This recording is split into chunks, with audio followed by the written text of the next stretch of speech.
가피풀 말씀 테마. 세상은 내 것을 먼저 챙기라고 한다. 나는 너희를 위하여 기도하기를 쉬는 죄를 여호와 앞에 결단코 범하지 아니하고 선하고 의로운 길을 너희에게 가르칠 것인즉. 사무엘상 12장 23절. 기도하기를 쉬는 죄. 내가 사역하면서 늘 마음속에 심어두고 기억하는 말씀이다. 기도하기를 쉬는 죄를 범치 말자고 늘 다짐한다. 물론 100% 성공하지 못했지만 나를 기도하는 자리로 이끌어준 고마운 말씀이다.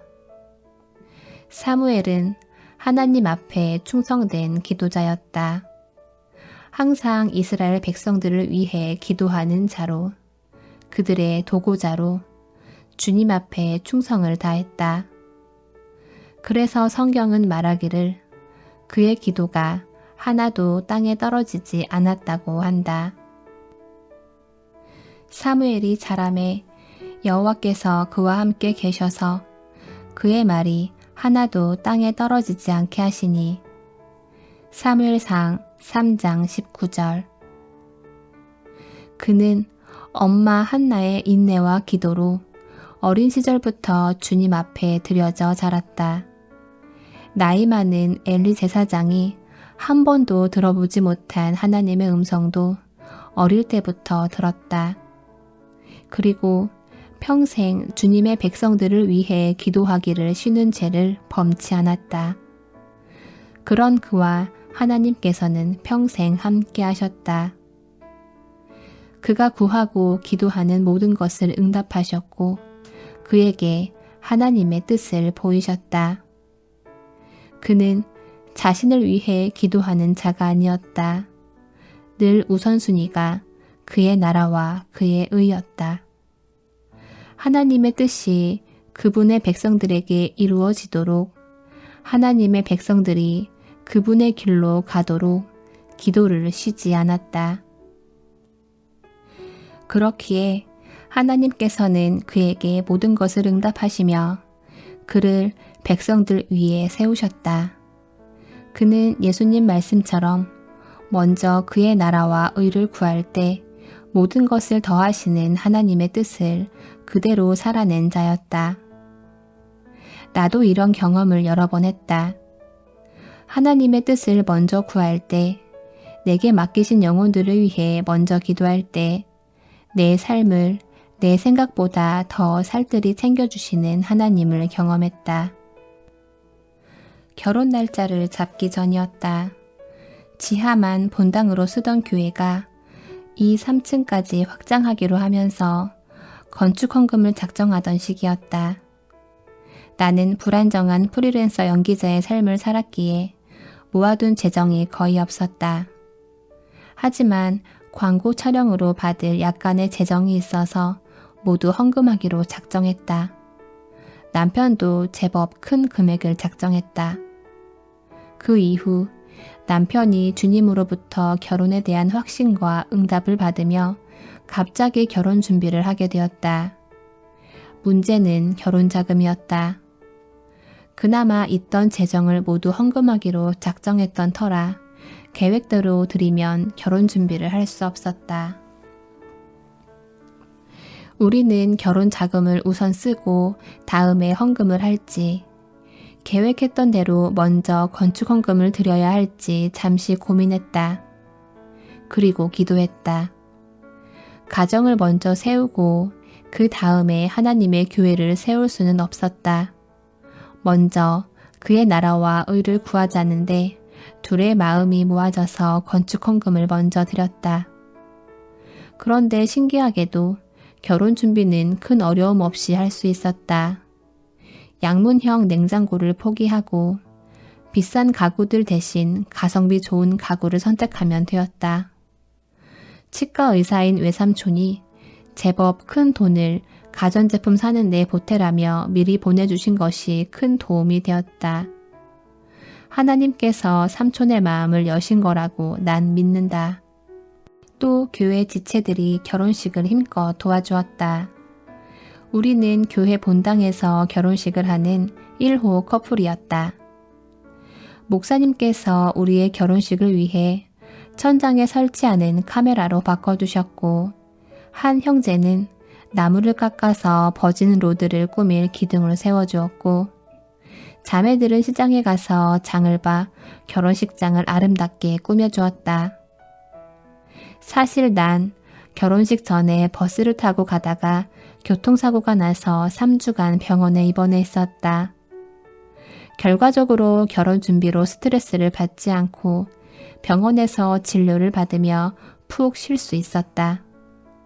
내가 병실에서 할 수 있는 거라곤 말씀을 보고 기도하는 것이 전부였다. 적은 금액이지만 합의금으로 받은 돈도 결혼 준비에 보탤 수 있었다. 내겐 정말 은혜가 넘치는 선물과도 같은 결혼식이었다.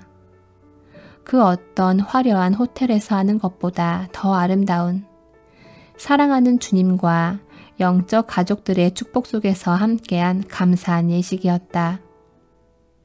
우리 가정의 시작을 먼저 그의 나라와 의를 세움으로 하게 해주신 것이 너무나도 감사하다. 오늘날 돈이 없어 결혼할 수 없다는 청년들에게 도전하고 싶다. 자기 집을 세우기 이전에 하나님의 나라를 꿈꾸며 그를 위해 가정을 세운다면 하나님께서 당신의 가정을 책임지실 것이다.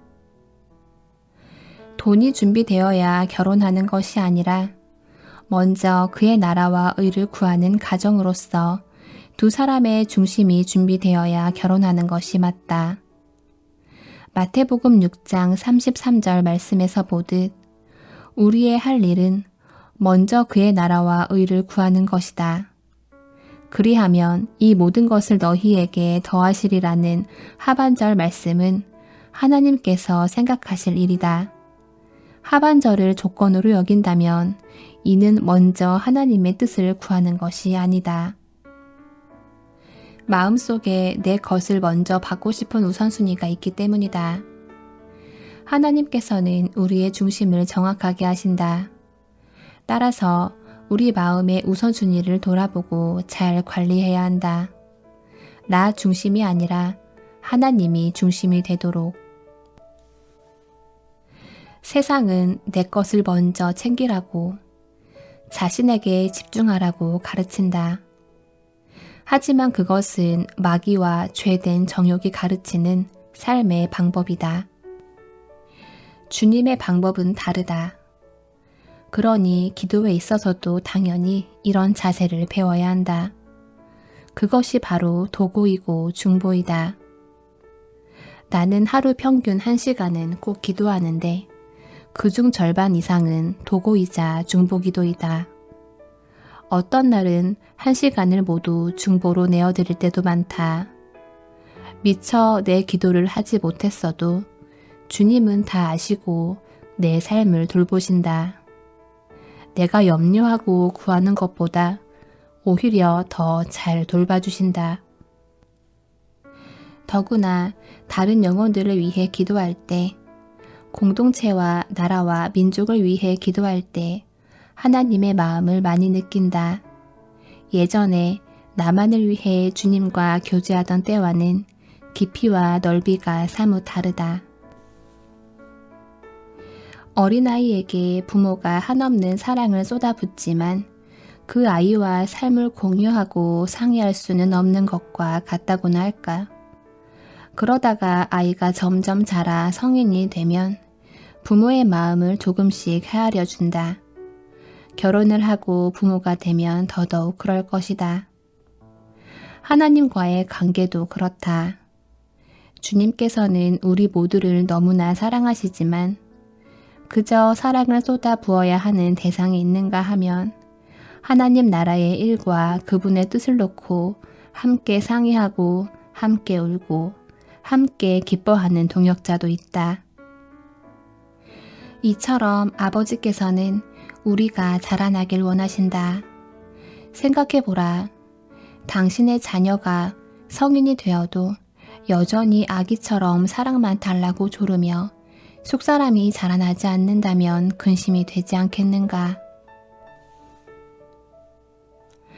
당신이 예수의 보혈로 하나님의 자녀가 되었음에도 언제까지나 사랑받기만 원하고 아이처럼 이기적이고 개인적인 시선에만 머물러 있다면 하나님 아버지께서는 근심하실 것이다. 내가 속한 가정에서, 학교에서, 직장에서, 공동체에서 다른 영혼들을 돌아볼 줄 아는 성숙한 자녀로 자라나야 한다.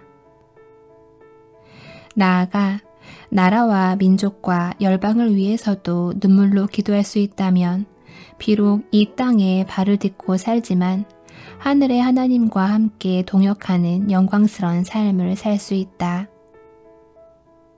유해일에 당신을 위한 기도 시작반 중에서 가피플 말씀 테마 세상은 내 것을 먼저 챙기라고 한다.